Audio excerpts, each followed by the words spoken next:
What's going on, guys? Welcome to another episode of Smash JT. Those of you who saw the PlayStation 5 get announced and how they were coming out with the PlayStation Plus collection of 20 fantastic games, for the most part, I mean, yeah, you got your Fallouts in there and stuff like that, but really good games for the most part for free for any early adopters of the PlayStation 5. Not really sure how long it's going to last, if it's forever for everyone who gets a PlayStation 5 or if it's just a limited time, but ultimately it's something that if you have a PlayStation 5 right now, you log in with your PlayStation Plus account, you can get these 20 games, download them, add them to your account, and play them for free. I know, because I have a PlayStation 5, just beat Resident Evil 7. Fantastic experience. I can't believe more people don't talk about it. What a great game that is, but I digress. What's happening with the PlayStation 5?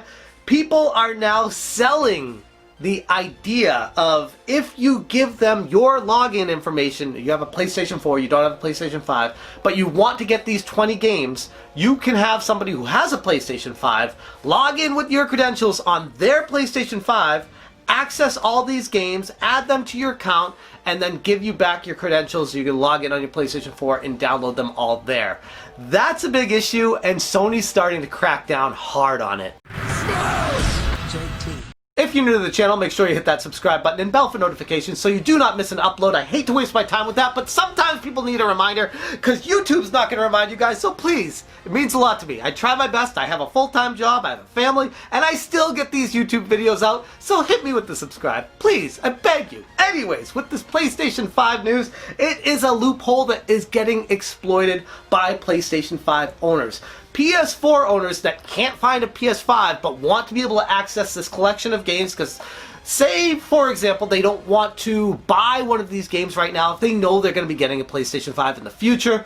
Why would you want to spend 20 bucks on Uncharted 4 or Ratchet and Clank or Resident Evil 7, or even a few of these games, when you know you're getting the PlayStation 5 eventually and you get them all for free with your PlayStation Plus membership? Why not just have someone log in on their PlayStation 5 with your credentials, access them all, add them to your PlayStation Plus account, and then log out, and then send an email to you saying, okay, all set to go, you can have them, log in, change your password, be protected, or whatever you want to do with it. You're trusting these people.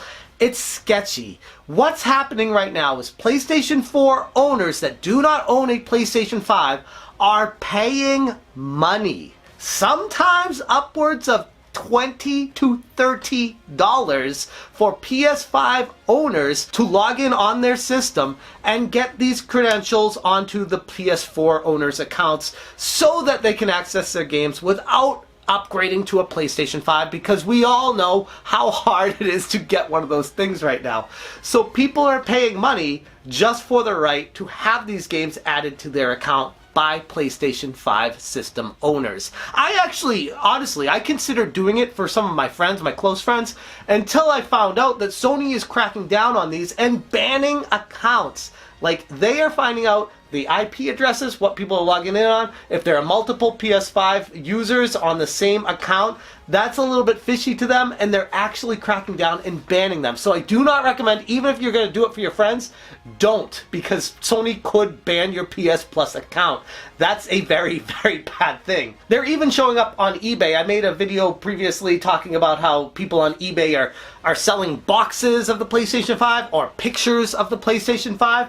People are actually selling the right to log in on the PlayStation 5 that they own with the credentials of the person that's paying it, just to add these to their account. Sometimes, like I said, upwards of $30 or more just to get these games on their PlayStation Plus account. Under the listing on the eBay auction, for people who want to access the games and only have a PS4 and no access to a PS5, I'll log in with my PS5 with your details, add the games, and deactivate.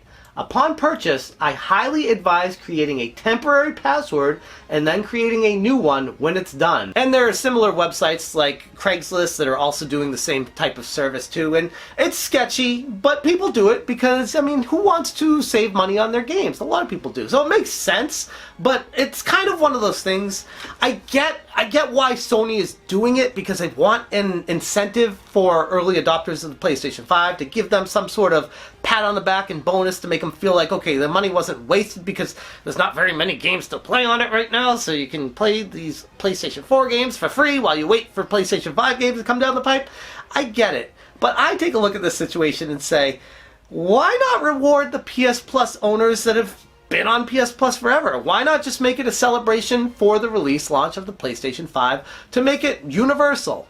Everybody who has a PS Plus account gets these games. I don't really like the idea of restricting it just to PS5 owners only, because then that introduces stuff like this. I get where they're coming from. People will say, oh, it's so much lost income. No, it's not lost income unless these people were going to buy the games anyway. And most gamers are cheap. They're not going to be buying all these games. They would have already if they wanted them.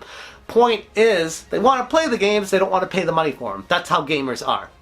I know, because I'm one of them. What I'm saying is, Sony should have made this universal, but I kind of get why they didn't at the same time, if that makes sense. Thousands of PSN accounts have been banned, and according to community discussions, these accounts are concentrated in Hong Kong and have in common the receipt of Sony's PS Collection service for PS Plus, which contains several PS4 games for free.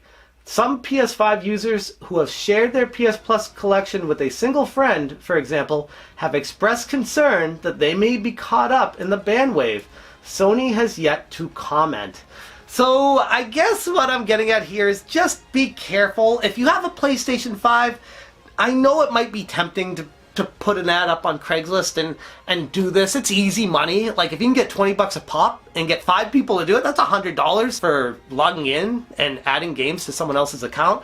But the problem comes in when, one, it's not legal to be doing it. Sony expressly says that. And two, more importantly for the gamer, you could get your account banned, meaning all the games and everything you've ever purchased may not be accessible in the future for you, and you wouldn't be able to go online, you wouldn't be able to do anything via PS Plus with the current account. So it's not worth it. Do not do this. And even if you wanted to do it for your friends, like I said at the beginning of this video, I wanted to do this for some of my buddies, and I'm like, nope. It's not worth it, because I don't want to put my PlayStation Plus account at risk for doing a favor to some of my friends to hook them up with all these games access. It's simple to do. You just log in with their account and add the games to their account. But if Sony can see that you're logging in with multiple accounts on a PlayStation 5 and adding these games, which they can see, as much as many people might think that it's ignored by them, they can see everything that you're doing on your PlayStation 5. And this is one of those things that they can easily create an algorithm for and ban you instantly if they see that it's something that happens. Who knows if it's even more than once? Like, there's no limit. It doesn't say, oh, if you do it 5 times, you get banned. No, it could be if you just do it more than once, you're banned. So it's not worth it. Buyer beware. Just want to give you guys a heads up. This is happening, and do with this information what you will. I'm interested to hear what you guys think about this, though. Like, do you think that Sony should have made this free universally, and then it wouldn't even be an issue, and people wouldn't be able to make money off of it, or do any kind of shenanigans, backroom deals? Or are you kind of in the camp that you can see why Sony would create it just for PS5 owners, because they give them an incentive to buy it? Not that they need that, but an incentive to make them feel better about their purchase, like I said, because there aren't really that many games available at launch right now for it, especially games that even take advantage of the PS5 capabilities. So right now, I personally am focusing a lot on these PS4 games that I never got around to, and they're awesome, and I'm very thankful for it, but I'm looking at it like Sony could have just done this universally. It wouldn't have been a problem anyway. So I'm going to leave the video right there. Let me know what you guys think about this entire situation. Thank you so much for watching, and as always, you stay smashing.